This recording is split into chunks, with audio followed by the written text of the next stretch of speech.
Itu kita bisa tanya atau bisa minta, ada nggak paket vaksinasinya yang lengkap gitu. Nah, itu nanti ada pilihan-pilihan ditawarkan dari marketing DOC-nya. Jadi kita bisa pilih mana vaksinasi yang paling lengkap supaya juga ayamnya lebih sehat nanti, karena sudah lengkap dia. Ya, kira-kira gambarannya begitu. Nah, Bapak Ibu ada yang tahu nggak? Pernah ngitung nggak satu ekor ayam layer itu kira-kira menghasilkan berapa butir telur? Pernah nggak ngitung? Pernah ya? Jadi zaman dulu satu ekor itu cuma bisa menghasilkan 205 butir. Ini tahun 1960-an. Kalau sekarang sudah bisa sampai 470 butir. Nah, kalau beli DOC-nya dari Malindo, strainnya yang ini, yang bisa menghasilkan telur sampai dengan 470 butir sampai umur 100 minggu. Nah, tergantung nanti tinggal Bapak Ibu pernah menghitung atau tidak.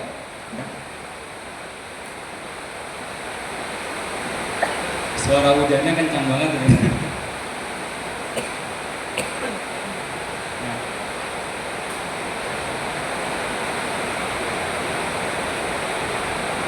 Nah, ini kita penting untuk tahu ya, berapa jumlah telur yang dihasilkan satu ekor.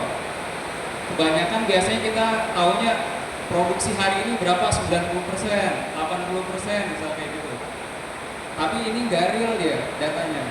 Tapi kalau kita bisa tahu kira-kira satu ekor itu sampai dengan umur katakanlah 30 minggu, 50 minggu, 80 minggu bisa menghasilkan berapa butir telur, itu hitungan duitnya di situ. Kalau kita bisa tahu. Nah, ini contoh yang misal. Contoh misal ini normal.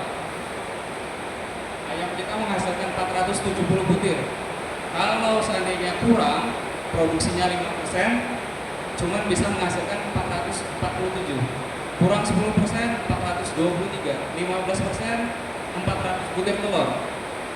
20%, 376. Nah, dari situ nanti dihitung kira-kira berapa nih ruginya gitu.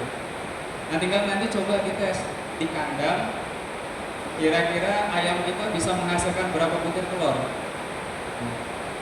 Jangan menghitung cuman produksi hari ini 90%, 80%, jangan menghitung cuma kayak gitu.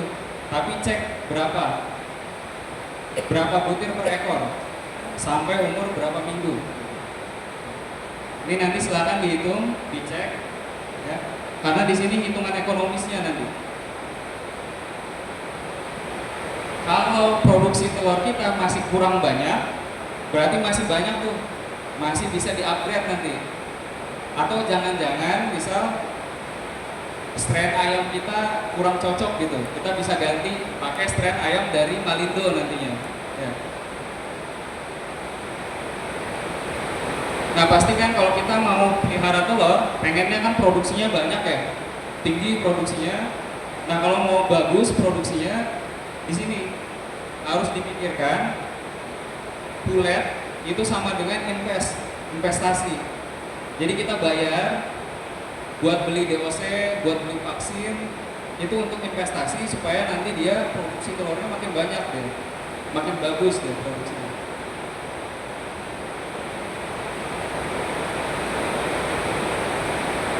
Nah, ini informasi terkait penyakit. Saya nggak tahu kalau penyakit yang ada di Sidrap di mana. Ini kita ambil dari data-data di Pulau Jawa dan Pulau Sumatera. Nah, di Pulau Jawa, Pulau Sumatera, ini laporan kasus yang banyak disampaikan. Jadi penyakit yang ada di lapangan itu. Ayam kita kira-kira sakit kenapa? Nah, sakitnya paling banyak itu karena CRD, koksi, atau IB. Jadi ayam kalau sakit itu kalau nggak kena penyakit pernapasan, kenanya penyakit pencernaan biasanya. Nah, kalau di tempat bapak-bapak banyak kasusnya karena apa ayamnya? Sehat semua ayamnya atau ada juga yang sakit di kandang?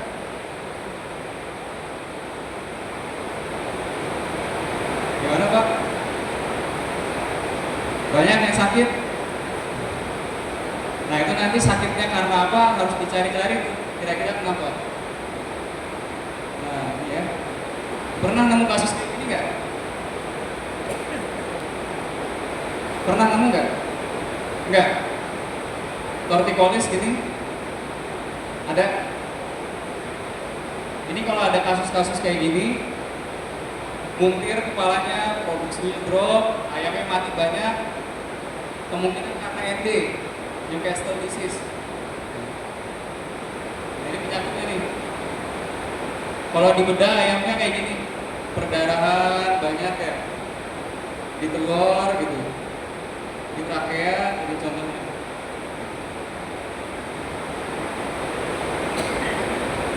Kalau yang ini pernah nggak ketemu?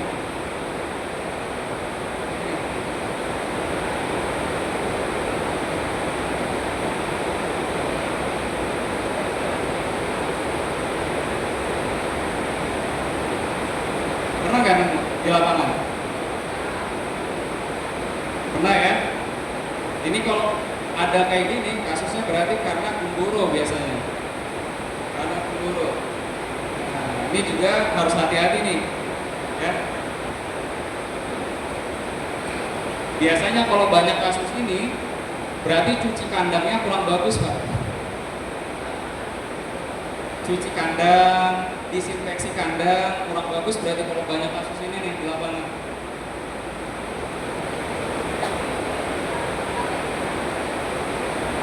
Kalau yang kayak gini pernah nemu juga nggak?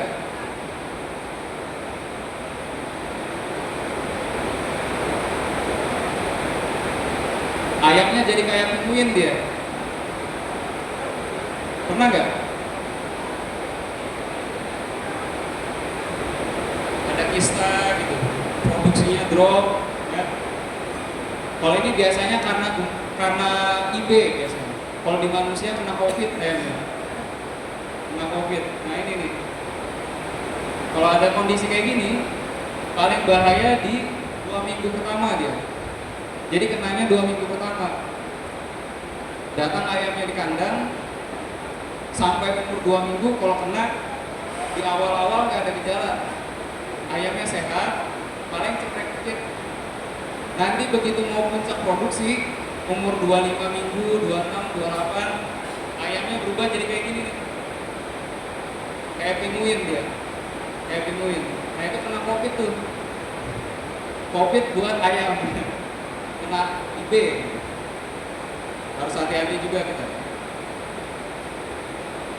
Nah kalau banyak kasus-kasus tadi, ada ND, ada gumboro, ada ID, nah bapak-bapak bisa pilih tuh nanti program hatchery vaksinasi gitu, supaya kasus-kasus tadi nggak muncul di kandang. Nanti bisa minta ke marketing DWC-nya, minta program vaksinasi gitu, dari hatchery.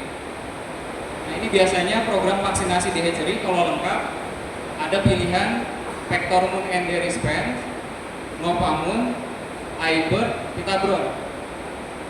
Ini program vaksinasi lengkap. Bisa minta ke marketing DOC. Nah kalau Malindo nanti tinggal minta paket 4 gitu. Paket lengkap ya. Ada Vectormun ND untuk ND, ada Novamun untuk gumboro, ada iBird, Pitabron untuk ID-nya, untuk COVID ayamnya.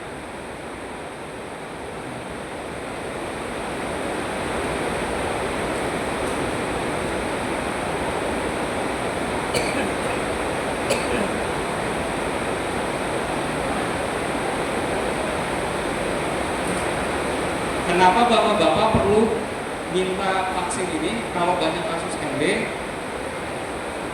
Kita vaksin 1 kali di hatchery, itu seumur hidup ayam dia ada di dalam tubuh ayamnya.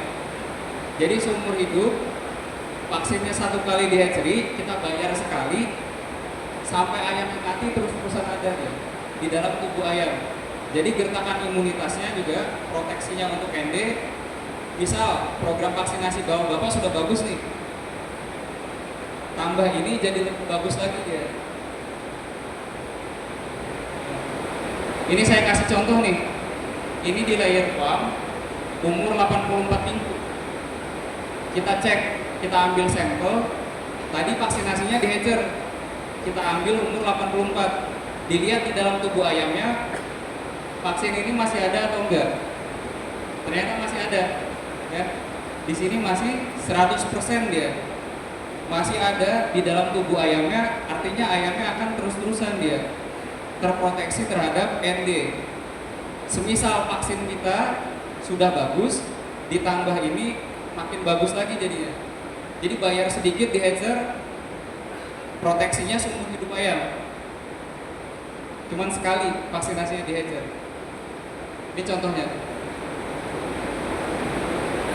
Nah, ini data lapangan juga ada, diambil titernya. Kalau di sini contohnya dia cuma vaksinasi sekali, di lapangannya udah nggak ada. Sudah nggak ada vaksin ND, tetes, injek, nggak ada. Tapi kalau di Indonesia belum bisa. Di Indonesia tetap harus vaksinasi live, vaksinasi kill. Tapi dengan ini semakin kuat proteksinya nanti. Nah, ini buat contoh aja. Satu kali ini di hatchery Pectormon enderispan, seumur hidup ayam dia. Kalau di sini sampai umur 72 minggu contohnya. Karena penelitiannya berhenti di umur 72 minggu. Nah, ini contoh. Jadi bapak-bapak silakan nanti kalau banyak kasus tadi ayamnya kepalanya muntir, matinya banyak, produksinya nggak bagus. Kalau terbukti karena ND, silakan minta ke marketing DOC untuk divaksinasi Pectormon enderispan. Nah, kalau ini yang selanjutnya vaksin untuk gumboro, ya. Vaksin untuk gumboro ini juga hatchery vaksinasi, kita injeksi satu kali itu bisa ngasih proteksi. Kalau yang di lapangan kan kita mesti 2 kali atau 3 kali vaksinasinya. Nah, ini cukup sekali. Tapi ada syaratnya. Untuk awalan biasanya kita tetap 1 kali hatcher tambah 1 kali di lapangan. Nah, ini misalnya kayak gini. Sebelumnya ada beberapa kali jadi 1 kali di hatchery pakai Novamune, ya. Karena vaksin imun kompleks. Nah, kalau challenge-nya tinggi, misal sebelumnya kayak gini ya, ada 3 kali, jadinya cuma 2 kali di lapangan, medium cuma 1 kali, kalau sudah rendah 1 kali di hatchery, di lapangannya sudah nggak ada vaksin gumboro lagi. Jadi nggak ada vaksin gumboro, nggak ada vaksin IPD, cukup dari hatchery aja. Yang selanjutnya tadi iBird, ini juga kalau seandainya banyak kasus penguin tadi, kita vaksinasi di hatchery itu bisa ngasih proteksi dari penyakit penguin tadi, karena kita bisa ngasih proteksi untuk semua jenis COVID tadi, ya. Nah, misal sebelumnya kasusnya tinggi di lapangan, ini bisa jadi lebih rendah kalau kita kombinasi. Kalau di lapangannya kita vaksinasi biasanya 1 kali di hatcher, terus nanti ada ulangan di lapangan, minimal 3 kali ada ulangannya. Lebih bisa tergantung level challenge-nya. Kalau tinggi bisa diulang, tambahan di masa lain, minimal 3 kali. iBird, ini vaksin IB varian.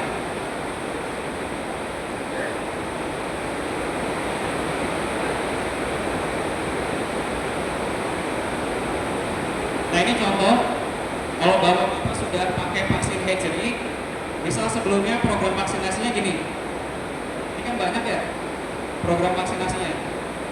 Kalau sudah hatchery jadi kayak gini contohnya.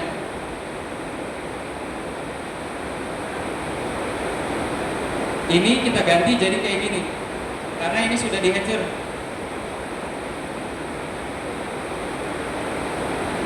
Tinggal nanti 1 kali ND di sini, gumboro. Ini contoh ya. Contoh, ini contohnya. Bisa jadi di masing-masing tempat beda gitu programnya. Tapi misal programnya sebelumnya gini, kalau sudah hatchery vaksinasi berubah jadi gini.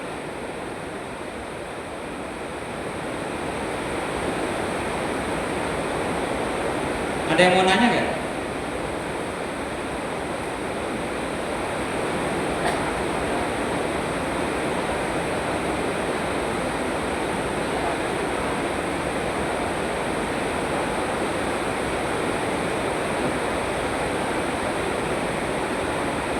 ini contoh aktual lapangan ya. Jadi ini salah satu customer di daerah Jawa Barat. Sebelumnya program vaksinasinya seperti ini, terus ganti pakai hatchery vaksinasi dari Seva. Sebelumnya gini, jadi gini. Jadi lengkap program vaksinasinya. Jadi 1 kali di hatchery, tambah di lapangannya 2 kali sampai umur 21 hari. Kalau yang ini kan masih ada 1, 2, 3, 4 gitu. Ada 4 kali lagi di lapangan. Kalau ini cuma 2 kali. 1, 2. Jadi ayamnya lebih rendah stresnya. Kalau kita vaksinasi banyak seperti ini kan stres ya. Tiap minggu diambil, tangkap, injeksi, tangkap, ditetes gitu, stres ya. Kalau di sini lebih minim jadi. Ambil hatchery vaksinasi, lapangannya tinggal sedikit.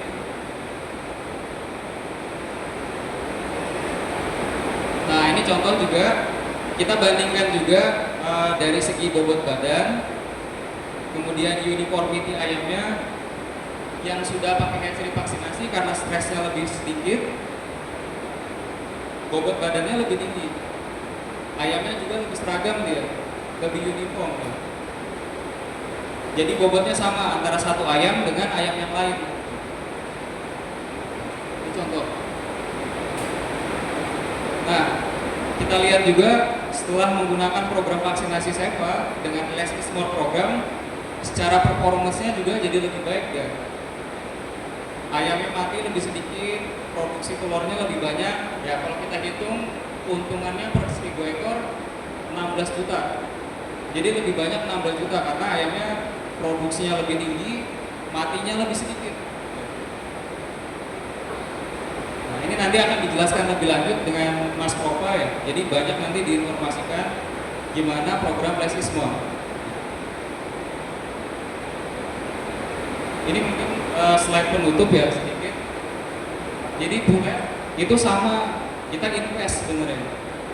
Jadi Bapak Ibu misal belum pernah minta vaksinasi hatchery, kita tahunya vaksinasi di lapangan, coba minta ke marketing DOC tes vaksinasi hatchery. Kalau di daerah Jawa, Sumatera sudah banyak vaksinasi rata-rata dari hatcher, di lapangannya sudah sedikit mereka. Kalau sudah vaksinasi hatchery, tadi contohnya kayak vektor ND, kita vaksinasi 1 kali, bayar sekali, seumur hidup ayam vaksinnya ada. Kalau kita pakai yang di lapangan, harus diulang berkali-kali kan ya. Kalau ini sekali seumur hidup. Tapi tetap yang lapangan tetap ada, cuman nanti lebih kuat ya proteksinya. Ayam kita lebih sehat. Nah, konsepnya less is more tadi. Kita sederhanakan, misal Bapak Ibu program vaksinasi ayamnya padat gitu, setiap minggu vaksin terus. Diulang setiap 8 minggu, diulang setiap 12 minggu. Kalau sudah pakai konsep ini nanti lebih sedikit ya, jaraknya lebih panjang. Dari satu vaksin ke vaksin yang lain itu lebih panjang, aman. Tapi sambil diamati nanti di lapangannya. Mungkin itu, silakan Bapak Ibu kalau seandainya ada yang mau ditanyakan.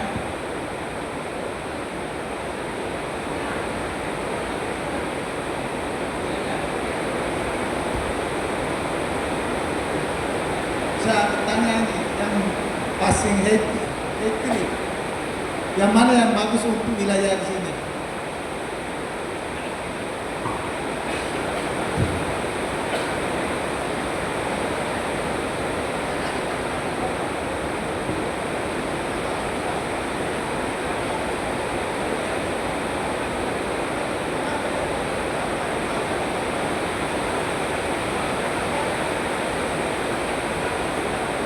Ya, jadi kira-kira vaksin mana ya?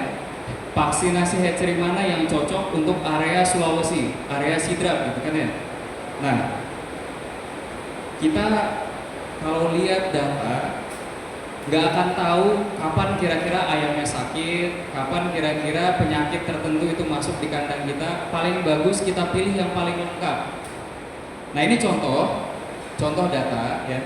Ini data-data kita ambil dari 28 kandang, kita ambil dari 336 ekor ayam. Sampelnya 336 ekor. Dipilih ayam-ayam yang sakit, baru aja sakit, maksimal 5 hari dia dari gejala klinisnya.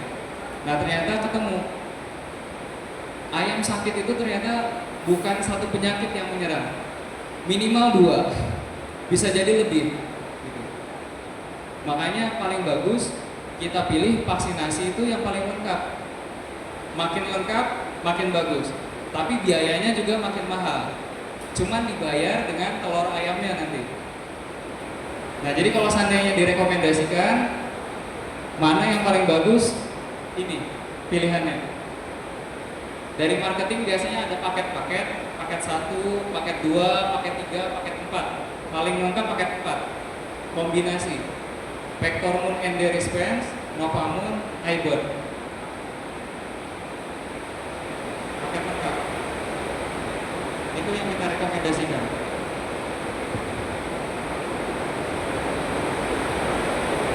Nah nanti kalau harga, itu teman saya tuh yang tahu masalah harga. Harganya berapa? Biasanya dengan tim sales atau dengan marketing DOC-nya.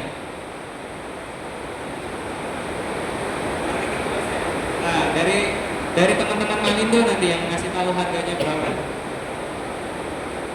Jadi kalau biasanya dari Japa atau dari Cipi, ada bisa nggak masuk? Kalau DOC-nya dari Japa bisa. Dari Japa bisa, tapi kita rekomendasikan dari Malindo aja. Kalau dari CP nggak bisa. Oh, nggak bisa. Nggak bisa, karena SEPA nggak kerjasama dengan CP. Malindo tidak punya DOC.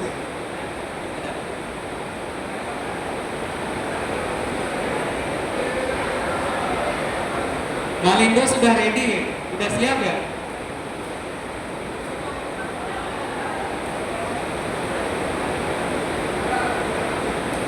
Mungkin nanti bisa kalau di on farm.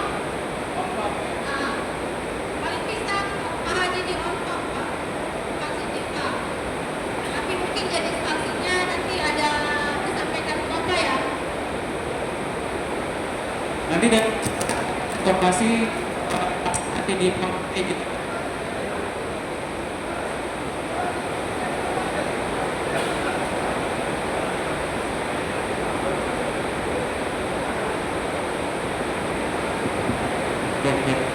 Mau teman air ya?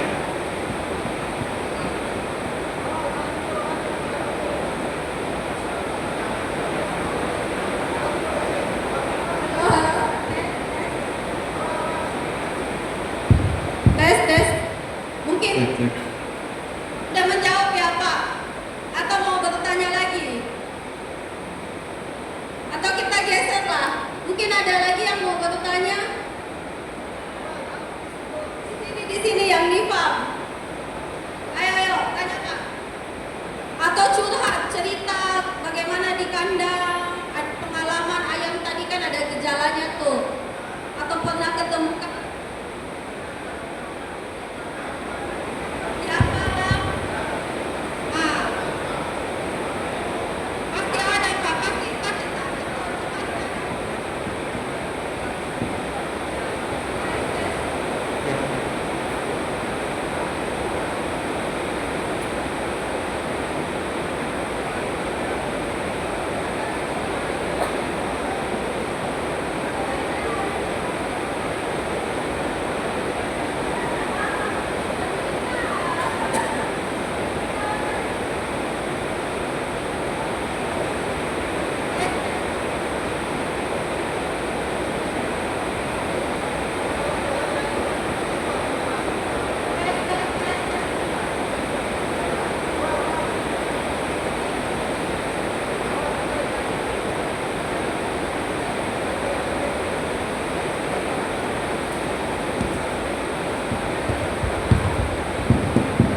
Tes. Nah, atau dari sebelah sini. Ya.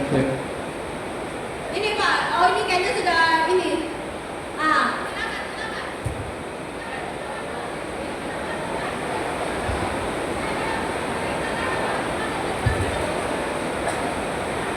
Ya, jadi kalau di Jawa sudah program vaksinasinya di sini Pak, hatchery banyak yang sudah pakai.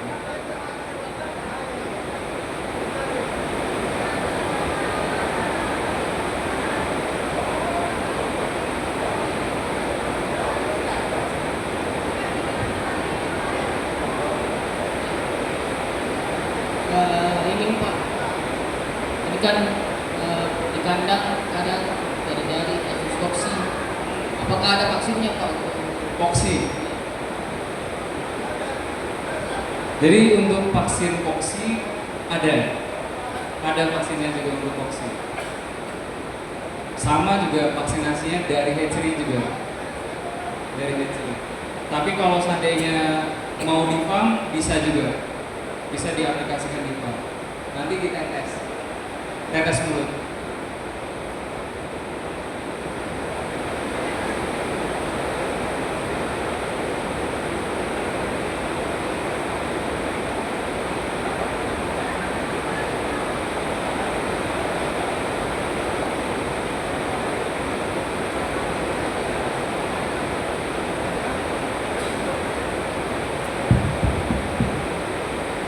Oke, mungkin dari sini ya. Ada yang mau bertanya Bapak?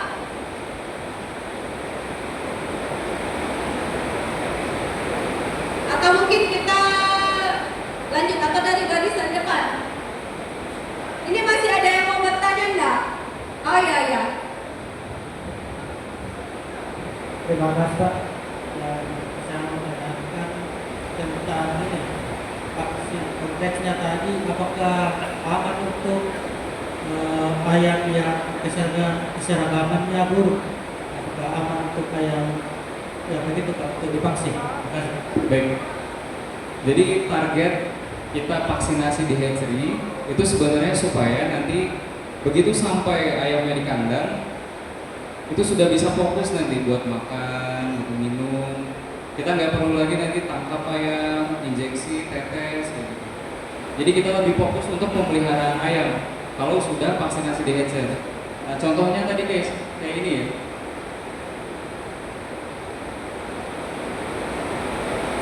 Nah ini contohnya misal gini, ini belum vaksinasi di hatchery, yang ini sudah vaksinasi di hatchery.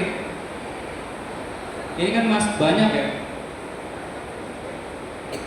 Hari 1 ada vaksinasi NDIB, tetes. Hari keempat injek NDIB dikit. Hari 14 ada IBD live, 18 ada ND live. Pada program vaksinasinya. Tapi kalau kita sudah hatchery vaksinasi, 1 kali vaksin di hatchery, di lapangannya sisa 3 kali. Jadi stresnya lebih sedikit ya. Nah karena stresnya lebih sedikit, performa ayamnya juga lebih bagus jadinya. Kita bisa fokus untuk ngejar BW, ngejar bobotnya, ngejar keseragamannya jadinya. Dibanding kalau kita rutin nih, harus vaksinasi, harus injek. Sudahlah ayamnya yang kita pelihara stres, ditambah lagi stres vaksinasinya. Tapi kalau sudah di hatchery, stresnya lebih minim dia. Jadi aman. Kalau nggak aman, vaksinasi ini nggak dipakai deh. Cuman banyak di Jawa, ya mungkin nanti kedepannya di daerah Sulawesi juga makin banyak. Gitu. Jawa, Sumatera sudah banyak, Kalimantan sudah banyak, Sulawesi nyusul.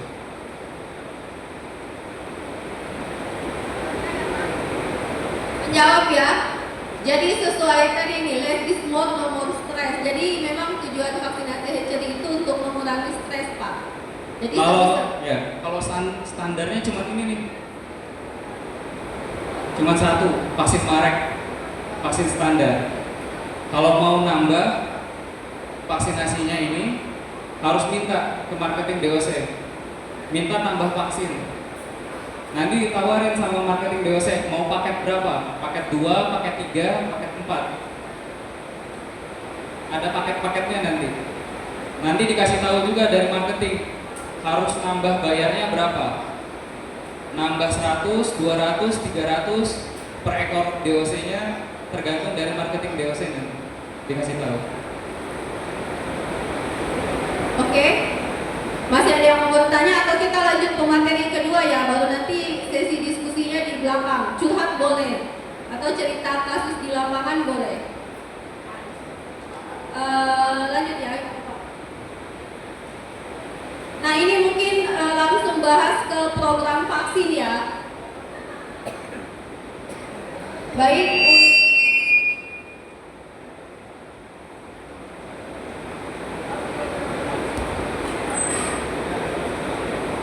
Baik, untuk materi selanjutnya akan dibawa oleh Dr. Hewan Propa Baskara. Waktu dan tempat saya persilahkan.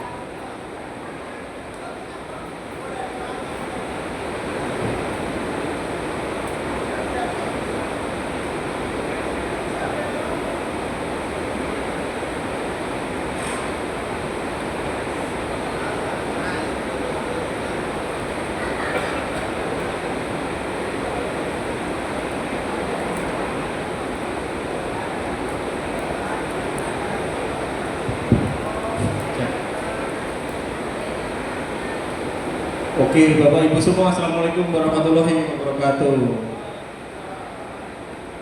Selamat malam, terima kasih Bapak Ibu sebelumnya atas kehadirannya. Walaupun suasana makin malam dan hujan, semoga kita tetap semangat ya untuk terus berdiskusi dan menimba ilmu. Jadi ini yang topik yang saya bawa kali ini adalah konsep less is more. Jadi ini adalah program yang nanti akan kita jalankan di PAM. Jadi ini konsep ini akan berkesinambungan dengan konsep hatchery vaksinasi. Hatchery vaksinasi nanti konsepnya adalah minim stres. Kita konsepnya juga akan minim stres. Jadi ini adalah program yang berkesinambungan. Nah, jadi yang akan kita bahas hari ini adalah problem-problem apa yang biasa ada di peternakan layar seluruh Indonesia. Yang kedua adalah solusi dari kami, dari produk kami, yaitu dari Seva. Less is more. Less is more itu maksudnya less itu makin sedikit atau berkurang, more itu udah berlebih, kita dapatnya lebih. Jadi aplikasi vaksin yang makin sedikit itu akan mendapatkan imbalan yang lebih dari yang kita aplikasikan. Lalu kita juga akan belajar mengenai benefit yang akan kita dapatkan kalau kita menggunakan vaksinasi dari Seva. Nah ini menyambung dari Mas Dedi tadi. Jadi tadi adalah surveillance disease di 2026. Nah kalau ini adalah surveillance disease di 2025 dan ini khusus dari ayam farm. Jadi dari 393 kasus yang kita dapatkan di Jawa dan Sumatera, itu 15%-nya adalah ARPV atau swollen head syndrome. Mungkin di Sidrap atau di area Sulawesi juga sudah familiar ya dengan ARPV atau swollen head syndrome. Itu ada 15%. Lalu ada CRD, ngorok atau NG itu sekitar 14%. Koriza itu 9%, IB 8% dan CCRD 7%. Jadi yang perlu kita highlight adalah dari 5 kasus teratas itu adalah kasus pernapasan. Jadi ini adalah data yang luar biasa di 2025. Bagaimana kasus pernapasan merajai di Jawa dan Sumatera. Mungkin nanti ke depan kita juga akan collect data dari Sidrap maupun Makassar, sehingga kita bisa juga tampilkan nanti untuk next kita diskusi di masa selanjutnya. Nah, ini juga hal yang penting untuk disampaikan. Jadi kita ambil sampel swab koane, itu ada legokan di atas mulut ayam yang agak legok itu. Kita lakukan swab dengan cotton bud steril, lalu kita oleskan ke FTA untuk kita kirimkan ke lab untuk kita tahu apa saja penyakit yang ada di ayam tersebut. Nah, jadi setelah kita lakukan PCR dari 12 sampel, itu yang positif ada IB, AMPV, Mycoplasma, Ornithobacterium, Avibacterium, dan Galibacterium. Jadi ini menyambung juga dari yang tadi, ternyata penyakit di ayam itu bisa jadi yang muncul gejala hanya satu. Cuma ternyata triggernya ada 1, 2, 3, 4, 5, 6. Ada ada 6 bakteri dan virus yang positif di waktu yang bersamaan. Jadi kadang-kadang kelihatannya oh cuma IB, kadang-kadang oh cuma IMV, tapi ternyata ketika kita kirim ke lab ada 6 positif yang kita dapatkan. Nah, ini adalah standar di layar modern. Jadi layar modern itu memang makin hari makin bagus, makin tahun makin diupdate, makin bagus, produksi makin maksimal, makin banyak. Cuma nanti kelemahannya adalah makin tinggi produksi dari ayam, tingkat stres ayam akan juga makin tinggi. Tentu itu akan berkorelasi dengan program vaksinasi yang banyak bikin stres, produksi bikin stres, lagi cuaca sekarang panas hujan bikin stres. Jadi ayam sekarang itu makin banyak trigger untuk stresnya, dari produksinya, dari vaksinasinya, dan juga dari iklim Indonesia yang kadang panas, kadang hujan dan lain sebagainya. Nah, makanya itu yang hal-hal yang harus kita perhatikan adalah manajemen kandang dan pemberian pakan. Yang kedua adalah biosecurity. Kita tahu biosecurity itu sangat penting karena itu menunjang juga proses vaksinasi. Vaksinasi tanpa biosecurity juga tidak akan maksimal maupun sebaliknya. Dan yang ketiga adalah pengoptimalan kesehatan. Salah satunya adalah mengurangi stres dan meningkatkan kekebalan. Nah, ini selaras dengan konsep dari kita, SEVA, yaitu less is more. Kita mengurangi stres dari vaksinasi, tapi kita mendapatkan tingkat kekebalan yang maksimal. Jadi ini yang konsep yang akan kita diskusikan hari ini, yang akan lebih kita fokuskan, itu ada di sini. Nah, ini contoh program vaksinasi di sekarang ya. Dari dia check in di 0 hari sampai di usia 80 minggu, itu kira-kira kalau di rata-rata seluruh Indonesia itu ada 41 proses vaksinasi. Jadi bisa dibayangkan ayam seumur hidup dilakukan 41 kali handling vaksinasi. Ayam dipegang-pegang, ayam ditetes, ayam disuntik. Tentu itu tingkat stresnya akan makin tinggi. Padahal kalau ayam makin sering dipegang, makin sering diganggu, dia akan makin sering stres. Nah, stres itu akan berkorelasi pada produksi. Kalau pada DOC kulit mungkin akan berkorelasi pada uniformity, akan berkorelasi pada penambahan berat badan. Nah, sehingga kita menawarkan konsep less is more. Jadi ini ada data dari guide-nya Hendrik Genetik. Makin kita sering melakukan vaksinasi, makin banyak stres yang didapatkan oleh ayam. Jadi makin sering vaksinasi tidak akan membuat ayam makin baik, tapi makin akan banyak stres yang didapatkan oleh ayam. Makanya kita perlu banget untuk menyusun program vaksinasi yang benar-benar proper, benar-benar bagus untuk farm kita dengan vaksin-vaksin yang tentu berkualitas.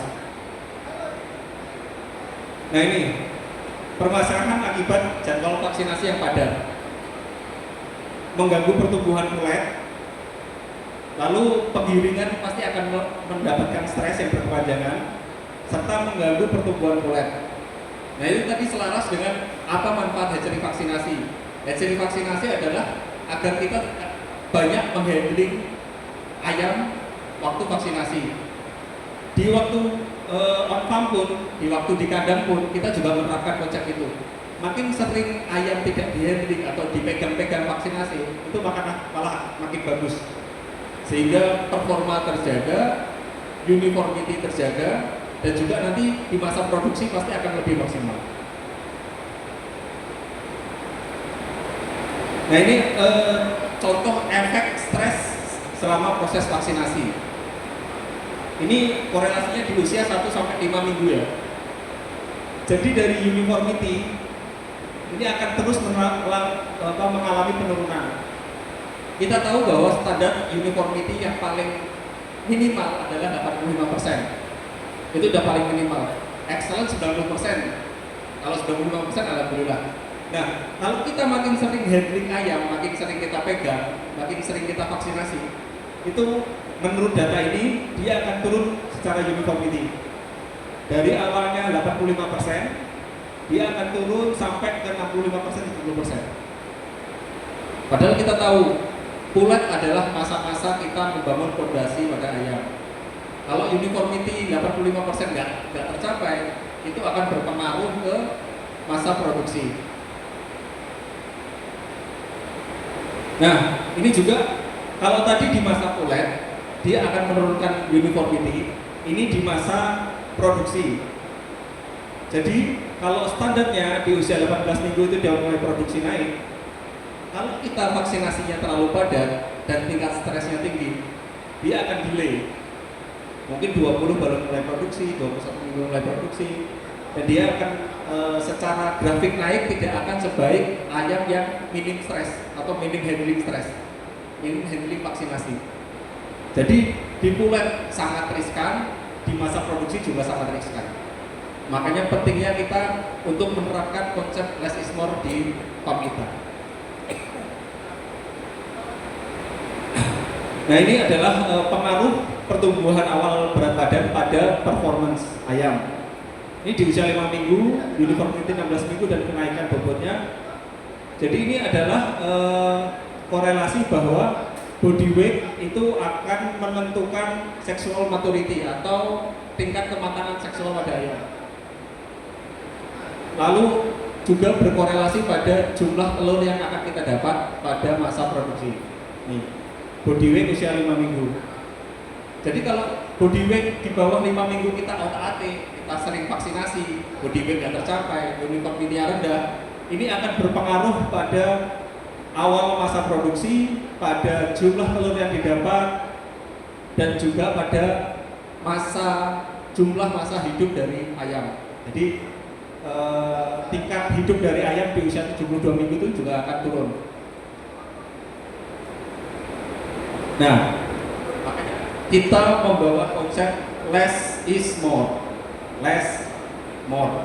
Jadi less yang dimaksud adalah makin sedikit kita handling, makin sedikit kita pegang-pegang ayam, makin sedikit stres pada ayam, makin sedikit antibiotik yang kita pakai, kita akan mendapatkan lebih uniformity, keseragaman ayam, kita akan mendapatkan lebih proteksi, imunitas ayam, dan juga paling yang kita cari adalah kita akan mendapatkan profit atau cuan yang lebih banyak. Nah, ini goalnya nih pasti akhirnya adalah di cuan atau profit dari para peternak, bapak-bapak sekalian tentunya. Nah, ini adalah vaksin yang kita bawa. Inovasinya sudah sangat baik, yang sudah kita teliti begitu lama. Jadi yang sudah disampaikan oleh Mas Dedi tadi, di hatchery kita sudah ada Novamune, Vectormune ND, Iber, Rispen, dan Imopox. Imopox ini untuk poxi ya, yang tadi dimention ya. Nah, kalau di lapangan kita ada Vectormune, ini akan ada di Indonesia, baru akan ada. Jadi untuk yang Vectormune Pox dan ILT ini sedang proses registrasi. Cuma untuk yang sudah ready, yang di sini adalah Corimune 7 dan juga Megamune. Jadi kalau Corimune 7 itu 7 in 1 atau 7 dalam 1. Ada 7 antigen bakteri dan virus dalam 1 kali suntik. Jadi ada ND, IB, EDS, Coryza A, Coryza B, Coryza C, dan juga Salmonella. Jadi ada 7 antigen dalam 1 injek. Kalau Megamune itu 4 in 1 atau 4 dalam 1, bahkan bisa juga kita sebut 5 in 1. Karena di dalamnya kita ada ND, ada IB klasik, ada IBQX, ada EDS, dan ada juga AMPV atau Swollen Head Syndrome yang sekarang lagi banyak kasus di lapangan. Kita juga ada Corimune 4 yang isinya adalah Coryza ABC dan juga Salmonella. Jadi kita produk-produk kita sangat lengkap dan juga inovatif, serta konsep less is more akan ada di dalam vaksin tersebut. Karena kita dengan sekali injek, sekali suntik, kita akan mengurangi beberapa vaksin yang akan mendatang. Jadi biasanya kalau triple sama Coryza dipisah, itu kita menjadi 1. Triple sama AMPV dipisah, kita menjadi 1. Jadi hanya dengan satu kali suntik kita bisa mengurangi satu program vaksinasi. Nah, di slide tadi kan kita ada contoh program vaksinasi sampai usia 81, usia 80 minggu ada 41 kali vaksinasi. Dengan konsep less is more, kita bisa menyederhanakan program vaksinasi dari 41 vaksinasi menjadi hanya 27 dan 26. Jadi berkurang sekitar 14 vaksinasi. Bisa berkurang sekitar 14 vaksinasi dan bisa berkurang sekitar 15 proses vaksinasi. Tentu ini akan berdampak pada performance ayam kita. Bisa performance dari starter, performance dari grower, performance ketika nanti awal produksi, bahkan performance nanti ketika dia bertelur sampai akhir. Karena kita bisa mengurangi stres dari vaksinasi tersebut. Nah, ini adalah data bobot dan uniformity pada masa growing. Jadi secara depresi itu lebih baik, secara uniformity seperti yang tadi disampaikan, makin banyak dihandle, uniformity akan turun. Uniformity pasti lebih baik, depresi pasti lebih baik, body weight juga pasti akan lebih baik, karena ayam tidak akan terganggu proses makannya. Karena ayam kalau stres pasti feed intake-nya akan turun, makannya akan turun, sudah pasti. Jadi ini akan mengurangi stres ayam sehingga body weight-nya akan standar sesuai. Kalau ini adalah data dari performance produksi telur di usia 18 minggu sampai 58 minggu. Jadi kita bisa lihat kalau HND aktualnya ada di atas standar. Jadi ini membuktikan bahwa konsep less is more ini membuat performance ayam di kandang pasti tambah lebih baik. Karena data-data ini adalah data yang kita koleksi dari farm-farm yang ada di Indonesia. Jadi ini aktual yang terjadi di Indonesia. Nah, sekarang kita masuk ke beberapa penyakit. Pasti di farm yang paling sering ada kasus IB, mungkin tiba-tiba produksinya drop 20-30%, telur putihnya naik, lalu ketika telurnya kita pecah, albumin luar, albumin dalamnya bercampur, encer semua, itu kita bisa ada indikasi IB. Kadang kita juga temukan yang bentuknya penguin, yang menggembung-gembung penguin. Jadi ini berarti sudah ada IB varian atau IBDH di farm bapak-bapak sekalian. Lalu AMPV, nah AMPV nih, swollen head syndrome. Jadi swollen head syndrome itu bukan hanya penyakit pernapasan, tapi dia juga bisa berpindah dan menyerang saluran reproduksi. Makanya Bapak Ibu butuh vaksinasi live dan kill kombinasi untuk kita bisa memproteksi dari AMPV. Jadi ini adalah contoh-contoh telur yang saluran ayam yang saluran reproduksinya sudah terserang AMPV. Akhirnya kualitas telurnya turun, telur grade B-nya naik. Jadi akhirnya harga telur yang kita jual karena dia menjadi grade B atau kelas yang di bawah telur bagus, tentu ini akan membuat profit farm kita menurun. Jadi ingat, AMPV tidak cuma menyerang pernapasan, tapi dia juga bisa menyerang saluran reproduksi. Makanya butuh kombinasi vaksin live dan kill. Nah, ini yang tadi sudah saya mention. Jadi kita punya solusi vaksinasi 5 in 1. IB-nya tercover, ada IBQX, ada AMPV, ada EDS, ada ND dan juga ada IB klasik. Jadi dengan sekali suntik, bapak-bapak dan ibu sekalian bisa dapat proteksi dari 5 jenis penyakit ini. Jadi minim stres, proteksi maksimal. Jadi kita ada produk namanya Cevac Megamoon. Ini sudah ready di Sulawesi Selatan. Melalui pihak TSCI kita sudah bisa menjual Cevac Megamoon di area Sidrap dan sekitar. Nah, ini adalah data titer ya Pak ya. Jadi habis vaksinasi kita ambil titer, Untuk EDS-nya dari sebelum vaksinasi di bawah, dia proteksinya baik, IB-nya juga naik, ND-nya juga naik, IMV-nya juga naik.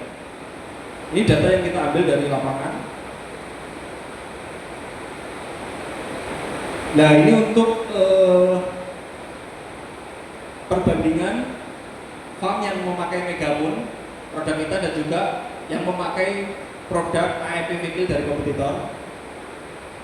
Jadi yang kontrol, yang merah, dia masih terdapat jebol dari AIPV, sehingga ada 20% penurunan produksi. Kalau yang Megamoon, yang biru, cenderung lebih aman. Nah, ini akhirnya kita ngomongin profit ya intinya ya. Jadi perbandingannya adalah dari dua farm yang kita vaksinasi Megamoon dan juga farm yang menggunakan vaksin kompetitor atau vaksin dari perusahaan lain, itu produksinya lebih banyak, sekitar 50.000 hingga 160.000 di usia 28 minggu. Kalau kita total secara harga telur, ini setara dengan 75 juta atau 240 juta lebih. Jadi profit yang akan kita dapatkan lebih daripada vaksin yang dari kompetitor atau dari perusahaan lain. Nah, sekarang kita ngobrolin Mycoplasma. Biasanya Mycoplasma atau CRD ini sering terjadi juga.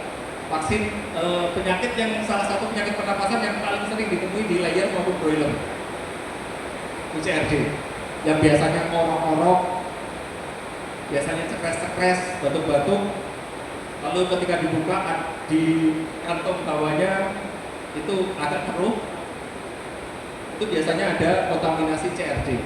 Ini cukup membandel juga CRD ini, karena dia sifatnya persisten, dia hidup selamanya dalam tubuh ayam. Sehingga ketika ada stres naik, ketika ada ventilasi yang kurang baik, biasanya CRD akan muncul. Nah, biasanya telurnya nanti akan terpengaruh air sarkulitis atau kantong hawanya keruh. Bahkan ada biasanya IB itu dibarengin oleh beberapa penyakit lain. IB bareng AIPV, IB bareng ND dan lain sebagainya. Nah, solusinya adalah kita juga punya vaksin Mycoplasma galicenticum atau vaksin CRD. Ini kita juga sudah ready, kita bisa jual di area Sidrap. Jadi bapak-bapak yang sekiranya ada problem pernapasan di kandang, mungkin nanti kita bisa sharing. Kalau bapak bisa menyampaikan apa kendala di kandang, insya Allah nanti kita akan sediakan solusinya. Jadi kita juga ada vaksin MG. Nah, kalau kita bicara vaksin MG, kita ini bicara tentang investasi bapak-bapak. Jadi ini adalah beberapa data yang kita koleksi. Evaluasi sampai usia 51 minggu, farm yang menggunakan MG dan farm yang tidak menggunakan MG.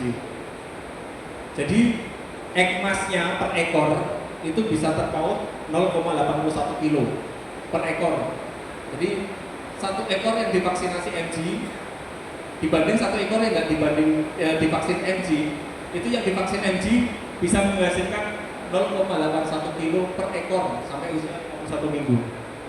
Ini kalau diakumulasi dengan hitungan 1000 ekor, ini bisa kita dapat profit per ekornya adalah 10.440.000 vaksin MG. Itu hanya dari produksi. Kita juga bisa lihat atau evaluasi dari penggunaan antibiotik di lapangan. Kita tahu kalau Mycoplasma atau CRD itu sifatnya persisten. Jadi ketika dia stres, ketika ada lingkungan yang tidak sesuai, dia akan muncul.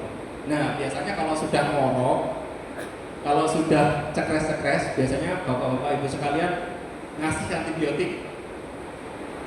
Nah, ini ada data juga. Jadi ini juga dari 1000 ekor ya. Farm atau ayam yang divaksinasi dengan MG dengan yang tidak divaksinasi dengan MG ini yang tidak divaksin, ini cost antibiotik atau kita beli antibiotiknya kita habis 2.700.000 per 1.000 ekor. Kalau yang divaksinasi NG dia relatif aman, dia tidak stres, jadi kita tidak melakukan cleaning NG, sehingga tidak ada uang yang kita keluarkan, Pak. Jadi kita hanya mengeluarkan uang untuk vaksinasi NG, habis itu kita mendapat keuntungan dari produksinya, dari hemat antibiotiknya, dari hemat desinfektan seperti itu. Jadi ini konsep investasi. Nah, lalu kita juga ada controlling controlling salmonella. Tadi saya sudah mention, kita punya produk namanya Corimun 4 dan Corimun 7. Corimun 4 itu Coryza A, B, C plus salmonella. Corimun 7 itu ND, IB, EDS, Coryza A, B, C dan juga salmonella. Jadi kita punya dua produk yang mengandung salmonella kill. Jadi kita tahu bahwa bapak-bapak yang biasanya sudah concern terhadap penggarapan atau izin terkait NKV, itu kan kita harus ada pemeriksaan swab telur untuk akreditasi. Nah, itu laboratoriumnya harus eksternal. Nah, lebih baik sebelum kita fokus ke NKV, kita juga harus ada solusi untuk menangani salmonella di farm. Makanya itu kita punya solusinya, yaitu Corimun range, Corimun 4 dan Corimun 7. Jadi untuk Corimun 4 yang sudah saya sebutkan, itu ada Coryza A, Coryza B dan Coryza C serta salmonella. Dan juga untuk yang triple, yang biasanya bapak-bapak setting di vaksin triple, kita ada Corimun 7, yaitu Coryza A, B, C, salmonella dan juga ND, IB dan EDS. Jadi kembali lagi, less is more. Dengan satu kali suntik, bapak-bapak dan ibu sekalian bisa mendapatkan proteksi dari 7 macam penyakit dan juga 4 macam penyakit sekaligus. Jadi tidak 2 kali injek, ayamnya minim stres, performa makin maksimal. Nah ini juga data yang kita ambil di lapangan. Jadi depresinya lebih rendah pasti karena kita minim handling, minim kita pegang-pegang. Lalu body weight-nya juga masuk. Pasti kalau body weight masuk, uniformity pasti juga akan lebih baik karena kita minim megang ayam untuk proses vaksinasi. Dari data produksi pun ini juga menunjukkan kalau untuk dengan penggunaan Corimun itu tidak menimbulkan efek negatif pada ayam. Kan biasanya ada yang menyampaikan, wah Pak, kok vaksinnya digabung-gabung nanti efektivitasnya gimana? Nanti saingan nggak mereka untuk bentuk liternya? Nah ini kita ada datanya. Kalau vaksinasi kombinasi dari Corimun, NDIBDS, Coryza dan juga salmonella itu tidak membuat performa ayam menurun ataupun titer atau antibodi dari masing-masing itu saling berebut istilahnya. Nah, jadi ini penutup ya Pak ya. Jadi yang bisa kita sampaikan adalah kembali masa pulen adalah investasi. Makin minim kita handling, makin minim kita vaksinasi, pasti uniformity akan lebih baik. Body weight akan masuk, berat badan akan masuk. Jadi kita dengan vaksinasi less is more, investasi kita akan berjalan baik. Yang kedua, ingat hatchery vaksinasi dan vaksinasi di farm, konsep dari SEPA adalah kita meminimalkan stres dari hatchery sampai dari farm. Jadi ini berkesinambungan Pak. Sudah pakai vaksin hatchery, di awalnya sudah minim stres, dilanjutkan program di farm, minim stres juga, performa pasti akan maksimal. Jadi untuk mendapatkan proteksi yang tinggi dan kualitas produksi telur yang baik, kita terapkan konsep less is more di farm Bapak Ibu sekalian. Oke, berikut dari saya, terima kasih. Mungkin setelah ini sesi tanya jawab, mungkin saya juga undang Mas Dedi untuk naik lagi ke atas. Ya, atau mungkin ini ya, biar nggak ngantuk kita ngopi dulu Iya, sambil coffee break dulu sambil ambil kopi. ya, ayo Bapak Ibu yang mau tes, yang mau ngopi bisa ke belakang ya. Jadi sambil kita kalau ada yang bertanya atau mau sharing tentang yang di lapangan, karena ini pasti banyak ini. Sambil ngopi biar inspirasi pertanyaannya keluar. Biasanya kalau sudah ngopi inspirasinya keluar nih Bapak-Bapak sekalian. Kita kasih waktu 5 menit ya untuk ngopi dulu, baru kita lanjut untuk sesi tanya jawab dan diskusi. Bapak silakan.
kaget ya.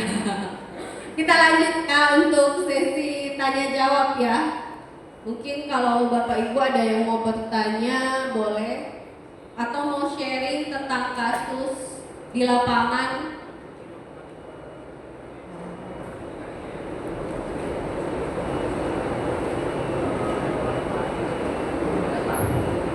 Atau mau apa ya, cerita lah bagaimana di kandang, jangan sampai kemarin-kemarin ada dapat kasus begitu. Mungkin dari depan ya, oh ya, dari depan lagi. Silakan Pak. Ya, baik, terima kasih. Jadi ini kan tadi untuk mengurangi pemberian antibiotik pada masa hatchery vaksin. Nah, ini pada hatchery vaksin apakah kalau misalkan harus menggunakan antibiotik, apakah ada pengaruh efektivitas pada ini hatchery vaksinnya? Terima kasih. Baik, terima kasih banyak untuk pertanyaannya. Jadi kita datang ayam, memang biasanya kan pasti ada kasih vitamin kan ya, kasih antibiotik. Semisal kita minta ke marketing DOC, minta tolong divaksinasi misal di hatchery-nya, terus nanti di lapangan kita kasih antibiotik, tidak ada masalah, tidak ada efek negatifnya. Kita kasih antibiotik, fungsinya itu buat bunuh bakteri. Nah, yang kita vaksinkan di hatchery itu virus, ya, virus. Jadi aman. Nah, tapi kalau seandainya kita pakai vaksin yang di hatchery, bakteri yang dipakai, nah itu baru harus hati-hati. Jangan sampai kita pakai antibiotik, harus dikasih jarak dulu. Misal kita pakai vaksin MG tadi. Tadi kan Pak Propa ada jelaskan ya, vaksinasi MG. Nah itu MG masuknya sebenarnya mikoplasma, ya. Bukan bakteri, bukan virus. Tapi kalau dikasih antibiotik yang spesifik bisa bunuh mikoplasma, mati dia. Nah itu jadi harus kita kasih jarak supaya vaksinnya tidak mati. Tapi kalau kita pakai vaksin hatchery, contohnya tadi Famun, Vectormon ND, iBird, Pitabron itu aman. Karena Vectormon ND itu virus Marek plus dengan untuk ND. iBird itu IB varian 793B. Pitabron isinya ND live, IB klasik. Ya. Novamun isinya vaksin gumboro. Jadi aman. Mau kita kasih antibiotik tidak ada masalah. Ya. Ada lagi Pak? Udah cukup jelas ya Pak? Oke baik, mungkin dari sini ya. Kayaknya dari sini belum deh. Ada yang mau bertanya? Mas? Oh belum. Mungkin tunggu yang lain. Atau dari depan di sini. Ini dari Pak mana Pak? Oh dari tiga ya. Yang mau bertanya atau mau sharing kasus? Boleh boleh. Ayo silakan.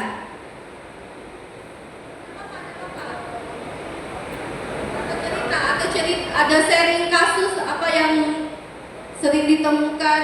Mungkin tadi kan sudah ada gejalanya ya. Tadi ayamnya lemas atau ayamnya sering cekres nggak sembuh-sembuh.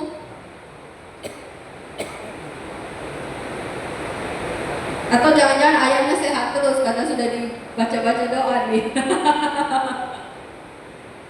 Doanya kencang berarti. Nah mau bertanya atau sharing kasus lah. Boleh ya? Ayo Pak.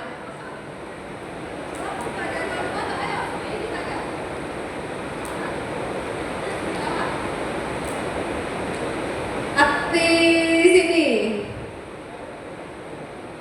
Tapi tadi materinya bisa diterima ya.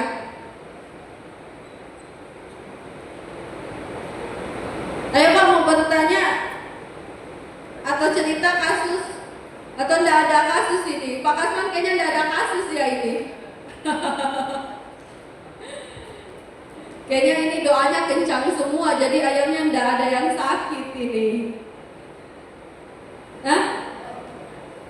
Oh jangan kasus ini dong, jangan kasus percintaan. Ini dokter hewan bukan dokter cinta.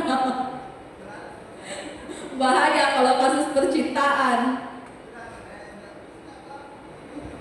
Mas mau sharing atau sharing lah kasus di lapangan. Ini kayaknya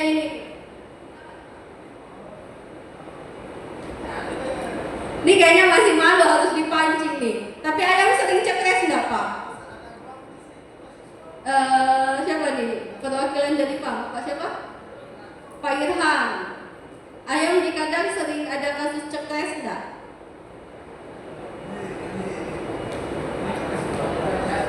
Oh berarti cuma cuaca. Terus kematiannya kira-kira tiap hari berapa? Pernah nggak kematian yang tiba-tiba tinggi? Atau produksi? Oh kulit, yang produksi siapa? Nah, atau ada nih yang produksi dia puncaknya berapa persen? Dihitung nggak? Ya?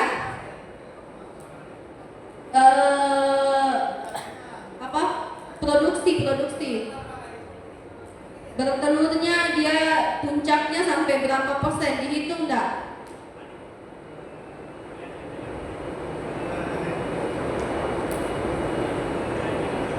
Sampai umur berapa? Ini produksinya 94, 96 sampai umur 70 minggu. Berarti selama produksi tidak ada ayam mati, tidak ada ayam sakit. Berarti dia berdoanya kencang.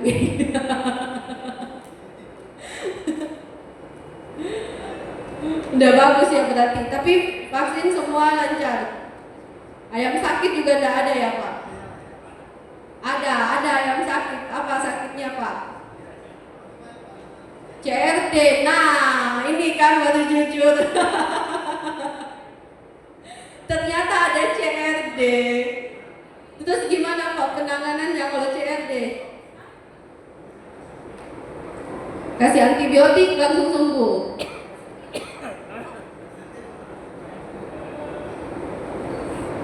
Biasanya 3 hari baru ada perubahan. Berulang enggak? Yakin. Berarti harus di track ini dengan obatnya sering apa enggak nih?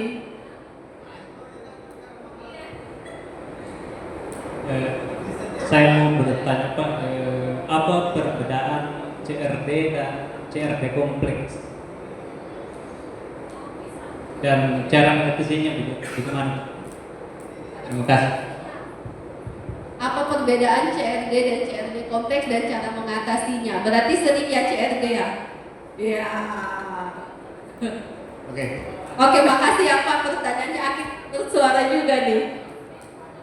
Pak biasanya kalau cekres-cekres gitu mulai muncul usia berapa biasanya? Dari awal starter atau grower atau Biasa. Oke, saya Pak itu bagian di produksi, jadi biasanya itu di mulai dari umur muda sampai kadang umur 50-an masih ada. biasanya pasti ada goyang produksi. Iya, terus. Habis itu ada treatment antibiotik. Iya Pak, biasanya kita diberikan antibiotik. Terus ada naik lagi gitu ya Pak? Iya Pak. Jadi kalau kita bicara mikoplasma Pak atau CRD, memang CRD itu yang paling sering muncul di lapangan ya Pak ya, baik layer maupun broiler. Makanya tadi kan saya mention beberapa terkait penyakit mikoplasma. Nah ini, jadi kalau CRD itu biasanya dia itu murni hanya mikoplasma Pak yang menjangkit. Jadi kan CRD kan chronic respiratory disease. Itu biasanya triggernya dari Mycoplasma gallisepticum. Nah, Bapak kalau bedah ayam kalau kena CRD, biasanya di kantong hawa itu akan ditemukan keruh. Pernah bedah Pak? Kalau cekres-cekres itu dibedah. Biasanya dokter yang bedah. Nah, biasanya nemu seperti ini juga. Saya kurang perhatikan. Oh. Gitu. Yang biasanya saya lihat itu yang itu Pak. Yang muka Bengkak yang seperti ini ya. Nah, kalau CRD itu biasanya murni mikoplasma Pak, untuk triggernya. Tapi kalau CCRD biasanya dia udah diikuti oleh ada sekundernya atau ada penyakit ikutan lainnya. Itu biasanya dia, paling sering dia diikuti oleh kolibasilosis. Jadi kolibasilosis kombinasi dengan mikoplasma, jadilah CCRD. Itu biasanya kalau sudah CCRD memang untuk pengobatannya lebih kompleks sebenarnya. Karena kalau kita cuma CRD, contoh cuma CRD, itu kita biasanya penggunaan antibiotiknya itu golongan yang makrolida. Kalau Bapak kenal biasanya kayak golongan tilosin, spiramisin, tilmikosin dan lain sebagainya, itu biasanya untuk CRD. Tapi kalau sudah ada ikutan sekundernya seperti koli, itu harus ada kombinasi antibiotik untuk penanganannya. Karena koli kan gram negatif, jadi sudah harus ada kombinasi penggunaan antibiotik. Jadi menggunakan tilosin, golongan makrolida dan ditambah dengan antibiotik yang sifatnya sensitif terhadap bakteri yang gram negatif, golongan gram negatif. Nah, kalau Bapak bicara tentang antibiotik, mungkin bisa dihitung Pak. Bapak penggunaannya antibiotik tiap periode untuk mengatasi ngorok-ngorok itu berapa banyak? Jadi endingnya nanti kita hitung-hitungan Pak, antibiotik yang biasa Bapak gunakan untuk mengatasi mikoplasma dengan kalau Bapak coba menggunakan vaksinasi mikoplasma. Karena ini konsepnya adalah kita juga mengurangi penggunaan antibiotik di lapangan. Contoh seperti kasus ini dikontrolnya yang nggak menggunakan vaksin MG, ini dia ada kos sekitar 2.700.000 per 1.000 ekor. Nah mungkin Bapak nanti coba hitung-hitung juga penggunaan kos antibiotiknya berapa dan juga loss produksinya Pak. Biasanya kan kalau ada cekres-cekres CRD kan produksinya ikut goyang. Nah, jadi itu juga jadi pertimbangan Pak, dari loss produksinya, kehilangan berapa telurnya, dan juga antibiotik seberapa banyak kita mengeluarkan uang untuk beli antibiotik. Makanya kita membawa konsep vaksinasi mikoplasma ini Pak, agar kita bisa saving atau kita bisa sedikit mengeluarkan uang untuk antibiotik dan produksinya lebih optimal. Mungkin seperti itu ya. Terima kasih. Berarti sudah ya, tadi berarti ada kasus ya, tapi kasusnya berulang. Mungkin nanti siapa nih Mbak? Hitung-hitungannya ke Pak Mular ya nanti. Mungkin nanti bisa. Berapa biaya? Bisa dilakukan rapid juga Mbak. Ya. Ya. Nanti mungkin kita rapid ke kandang ya. Kalau Nanti dibutuhkan minta tolong Masnya biar nanti Bangul kita rapid di kandang. Ya. Jadi nanti kita juga hitungin kosnya, biayanya berapa biaya yang dikeluarkan untuk mengobati, artinya membeli antibiotik. Nanti kita coba membandingkan dengan biaya kalau misalnya kita vaksin begitu. Daripada tiap kasus diobatin, pasti turun produksinya patah, turun, naiknya sudah tidak kembali maksimal atau langsung naik dari 96 turun jadi misalnya 85 terus langsung naik 96. Gimana? Biasanya naik itu tapi tidak seperti yang sebelumnya di puncak sebelumnya. Nah itu udah kita kehilangan berapa butir telur itu Pak? Berarti kehilangannya 2 ya? Ya. Antibiotik iya, hilang telur iya. Yes. Telur sekarang 1 butir berapa? 1.500. 1.500 ya. Berarti 1.500 tambah antibiotik 500, 2.000 hilang 2.000. 2.000 Pak per ekor Pak. Jadi nanti kita hitungin ya. Nanti Bang Dul ingatin kita rapid MG. Berarti rapid MG di farm. Ya Pak, jadi untuk bapak-bapak yang mungkin ada penyakit pernapasan di farm, nanti bisa calling atau menghubungi tim SCI. Nanti kita bisa bantu untuk support pemeriksaan MG maupun AMPV. Jadi nanti kalau ada case-case di lapangan terkait pernapasan, bapak-bapak bisa menghubungi tim SCI yang ada di Sidrap maupun di Makassar. Mas Denny ada yang mau ditambahin? Udah cukup ya. Oke baik, mungkin ada lagi pertanyaan perwakilan dari ini sudah. Ini nih yang bisik-bisik nih, kayaknya lagi curhat nih. Hah? Kenapa? Enggak, maksudnya diskusi lah, tanya. Enggak apa-apa Pak, apapun itu. Mumpung ini dokter hewan yang sudah cukup expert di dunia layer per layeran lah. Pikir kata-kata. Oh ya, oke. Merangkai kata dulu. Enggak apa-apa Pak, pakai bahasa sehari-hari enggak apa-apa. Mereka bisa baca telepati juga, bahasa kalbu juga bisa mengerti. Atau mungkin dari sini Pak. Ini Bapak baru ya Pak, baru mau coba merintis bikin kandang. Kandangnya udah on progress ya Pak. Oh iya. Ayo Pak, mungkin mau bertanya Pak, supaya ini langkah awal jangan sampai ada kontaminasi penyakit apa gimana caranya gitu. Silakan Pak. Pertanyaan belum ada sih, baru mau menyimak mungkin kondisi-kondisi yang ada supaya pas kedepan bisa dapat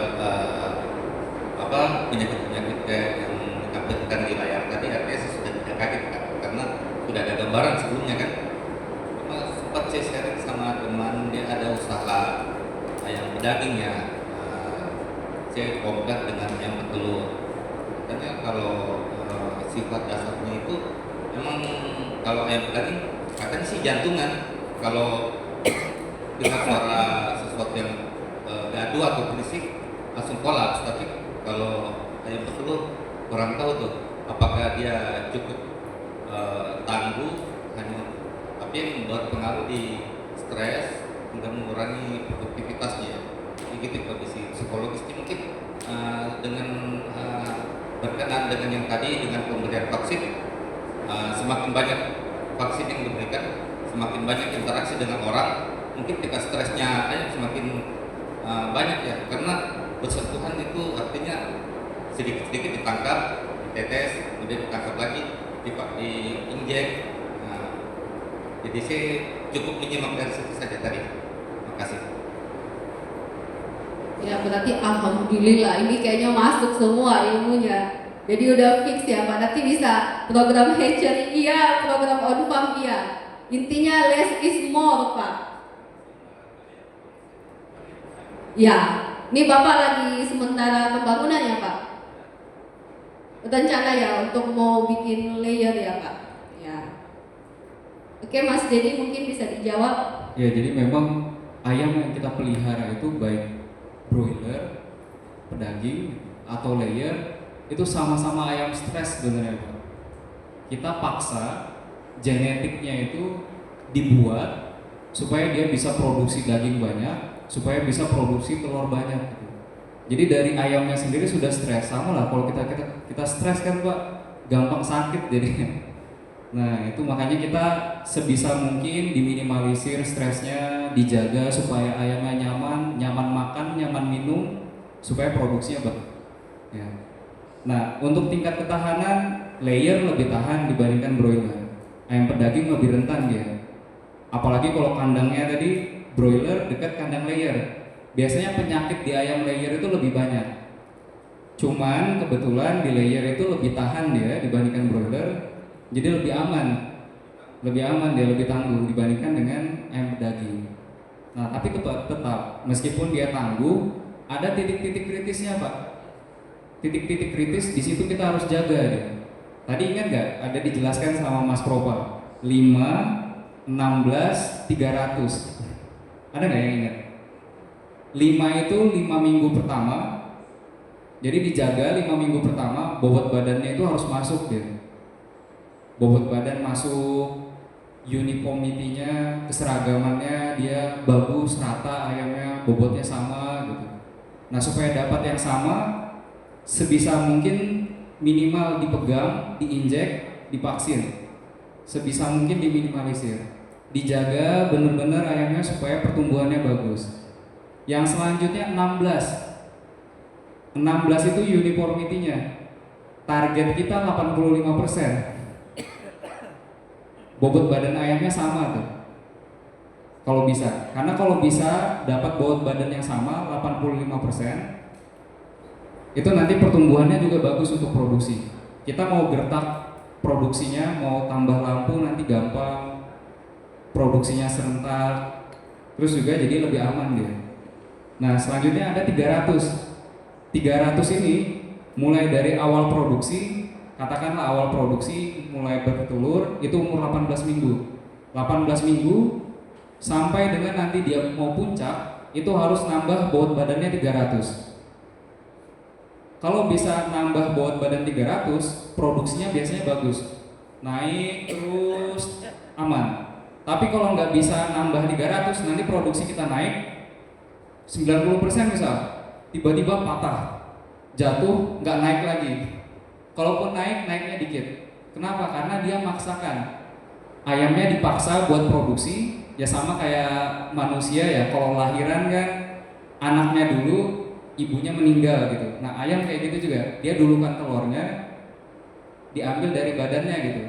Akhirnya nanti mati ayamnya atau diam dia, produksinya nggak naik lagi. Nggak bisa lagi dia. Kalaupun naik, mungkin naiknya hand-day. Jadi produksi hariannya oke naik, tapi ayamnya banyak yang mati gitu. Hand house-nya kalah kita. Jadi ada hand house, ada hand day. Kalau hand day, kita mau lihat kesehatan ayam hari itu. Tapi kalau kita menghitung duit, hand house. Hand house itu ayam yang kita simpan di kandang, mulai dari awal dia belajar nelor sampai nanti dia di akhir. Selama rentang waktu itu kira-kira berapa? Nah, nanti dicocokkan dengan standar. Contoh misal kita mau lihat hand house sampai umur 5 minggu. Nah, nanti ada dari guide dari yang punya ayam komersilnya itu, dia kasih standarnya berapa, kita masuk nggak? Kalau seandainya standar kita aktualnya masih jauh dari standar yang dikasih dari yang punya ayam, contohnya misal kalau ngambil dari Malindo, ayamnya itu dari Hendrix Genetik. Jadi kita ngambil guide-nya dari ISA Hendrix Genetik. Nah, kalau seandainya standar kita masih jauh, berarti ada yang harus kita tingkatkan lagi nanti. Kalau bisa serapat mungkin dia, sedekat mungkin. Kalau ditanya ada nggak yang dekat? Banyak yang sudah ini standarnya dapat segini. Nah, kenapa ini penting nanti? Mungkin kalau sekarang layer itu mau produksi berapapun masih untung dia. 70% pun kita produksi masih untung. Tapi nanti begitu perlombaannya mirip kayak broiler, kalah kita jauh, habis ayam kita nanti. Nggak untung lagi gitu. Ya mungkin beberapa tahun kemudian nanti. Kalau pemain-pemain besar udah mulai banyak, nah itu nanti persaingannya makin ketat. Kayak broiler jadinya. Makanya kalau bisa seefisien mungkin, sebagus mungkin produksi kita. Itu salah satunya kalau kita karena di Seva expertise-nya vaksin dengan SCI, ya kita rekomendasinya less is more. Sebisa mungkin vaksinasinya diminimalisir, tapi tetap lengkap dia. Hatchery vaksinasi atau vaksin yang sekali injek sudah berbagai jenis penyakit sekaligus. Udah lengkap. Ya.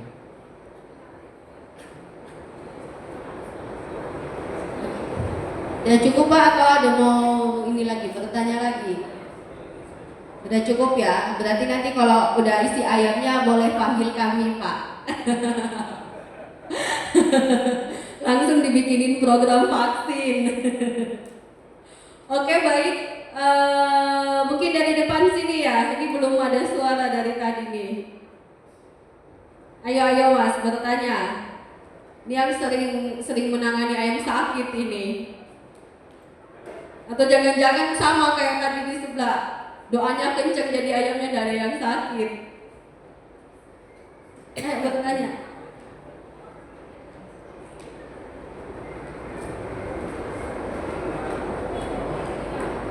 Dok Muklis? Jangan sampai nanti karena besok temanya itik, bertanya vaksin itik. Dok biasa belum ya? Atau bertanya? Biasanya ini yang bertanya.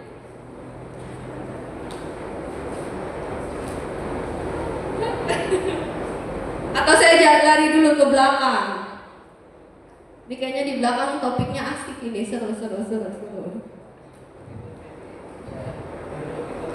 Atau ini yang baru datang.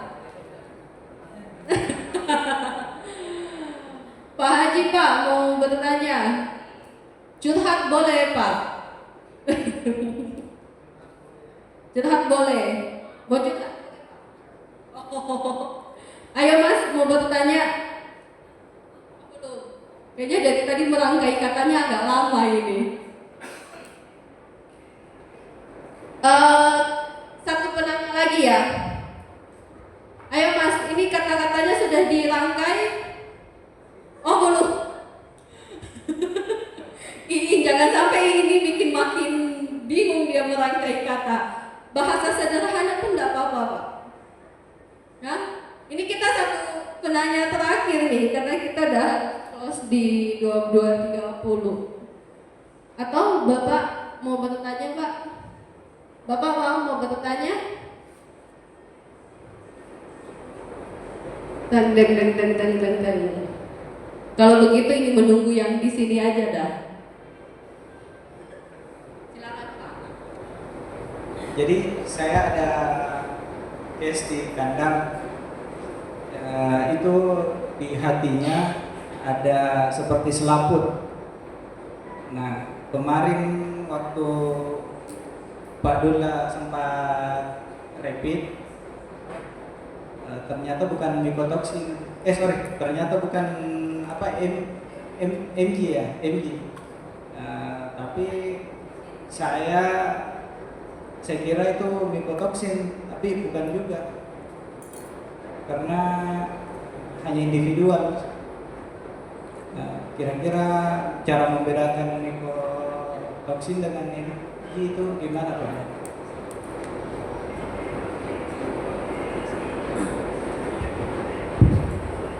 Oke, makasih pertanyaan Pak ya, izin menjawab. Ini perbedaan antara MG dan juga mikotoksin ya Pak. Nah, jadi kalau mungkin kan lebih spesifik ke gejala klinisnya. Gejala klinis, oke. Tadi yang disebut ini Pak ya, selaput pada hati. Oh ya, selaput pada hati. Jadi kalau selaput pada hati itu biasanya cenderung ke arah kolibasilosis Pak. Itu nama perubahan patologinya perihepatitis. Nah itu biasanya ngarah ke kolibasilosis. Kalau kalau di hati itu memang tidak ada korelasinya ke MG atau ke CRD. Tapi nanti kalau CRD-nya sudah ada koinfeksi atau infeksi sekunder, jadi CCRD atau CRD kompleks, itu nanti kan biasanya sekundernya adalah koli. Baru nanti CRD mengundang koli yang biasanya sistemik, ada di air sakuliti, ada di air sak atau kantong hawa, ada di hati. Itu baru bisa berkorelasi. Itu yang pertama. Kalau kita bicara mikotoksin, jadi mikotoksin itu jenisnya luar biasa banyak Pak. Kalau bisa disebutkan yang paling umum di lapangan tuh aflatoksin, okratoksin, T2 yang mungkin Bapak pernah nemu yang macam sariawan di paruh. Nah itu biasanya karena mikotoksin juga dan golongan T2. Ada zerolenon, ada fuminisin. Jadi memang kalau untuk kita bicara mikotoksin itu luar biasa banyak jenisnya dan gejalanya juga beda-beda Pak. Ada yang gejalanya nanti hatinya rapuh, atau hatinya kenyal itu ada, biasanya aflatoksin. Lalu ke T2 nanti biasanya ada erosi di mulut, itu biasanya T2. Lalu ada juga yang kalau Bapak bedah biasanya ada gizzard erosion atau erosi di lambung ayam, di proventriculus, itu biasanya juga karena mikotoksin. Jadi kalau bicara tentang hati yang Bapak mention tadi, yang Bapak sebut tadi, itu kalau untuk perihepatitis atau kalau ada salakutnya itu ngarahnya ke bakterial atau kolibasilosis perihepatitis. Tapi kalau untuk biasanya kalau perubahan hati kalau dari mikotoksin itu biasanya rapuh atau kenyal mengkaret. Itu biasanya memang ada indikasi mikotoksin. Jadi berbeda ya Pak. Jadi kalau MG ya biasanya kalau MG murni dia air sakulitis di air sak atau kantong hawa, nanti gejala klinis yang kelihatan biasanya cekres. Kalau di bedah nanti air sakulitis atau trakeanya biasanya juga merah. Kalau sudah ada sekundernya, infeksi sekunder diikuti dengan kolibasilosis, jadilah CRD kompleks, itu baru bisa sistemik nanti nyampe ke hati yang Bapak sebut tadi, mungkin hatinya bersalaput dan lain sebagainya. Mungkin itu Pak sedikit perbedaan atau korelasi yang dari Bapak sebutkan tadi.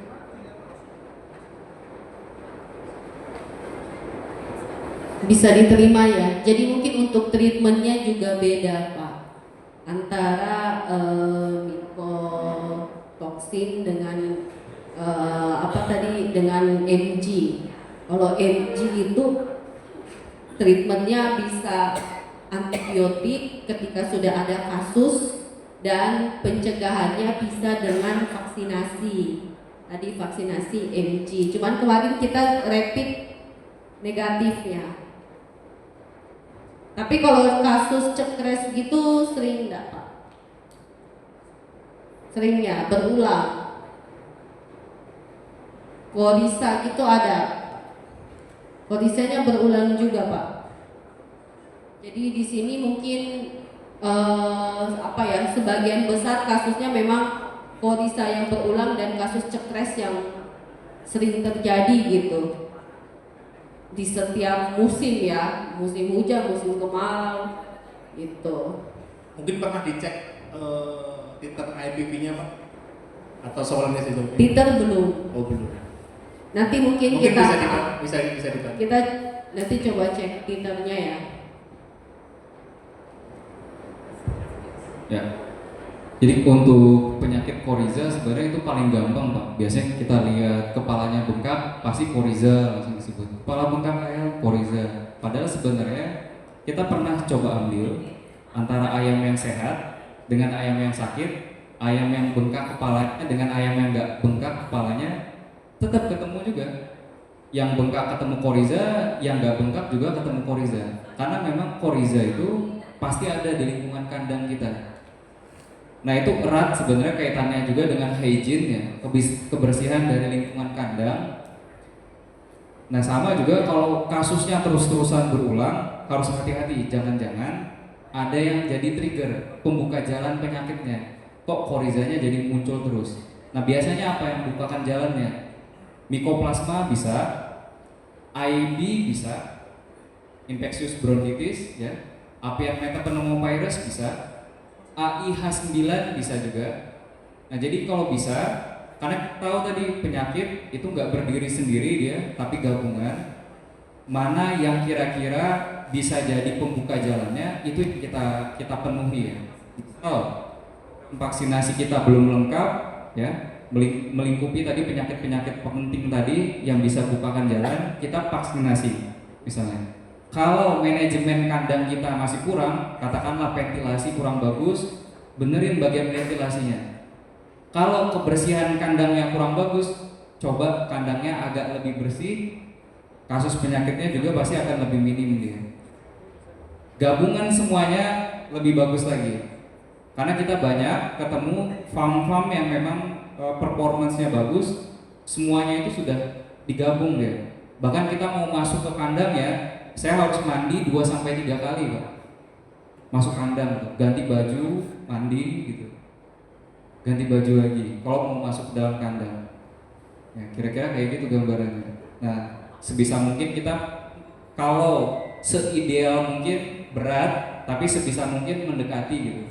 Minimal bersih kandangnya, ventilasinya bagus, manajemennya bagus, program vaksinasinya lengkap. Ya. Oke, mungkin cukup jelas ya Pak. Semoga bisa teratasi lah nanti. Nanti Bang Dul tolong visit ke kandangnya Bapak ya biar bisa dicek. Oke baik, mungkin itu saja karena udah lewat lah dari jam 10 ya. Mungkin saya tutup saja. Udah nggak ada penanya lagi kan ya? Kayaknya semua udah pada ngantuk ini, udah jam tidur. Oke baik, mungkin demikian presentasi dan diskusi kita hari ini. Saya mengucapkan terima kasih kepada Bapak Ibu. Semoga ilmu yang di-sharingkan hari ini, yang sudah didiskusikan, dapat bermanfaat bagi kita semua. Sekian dan terima kasih. Sebelumnya nanti kita foto bersama dulu ya di depan. Ayo maju Pak, boleh. Iya Pak, maju Pak. Kita foto bersama. Tepuk tangan dulu untuk kita semua.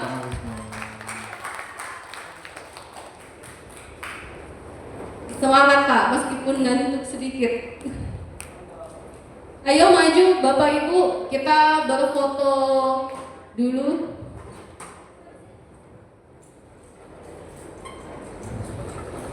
Nanti mungkin kalau ada yang butuh di visit farmnya mungkin bisa hubungi Bang Dul ya. Ataupun mungkin butuh support untuk pengujian lab, kami bisa membantu. Ayo Bapak Ibu, biar kita mempersingkat waktu. Pak Haji, silakan di depan.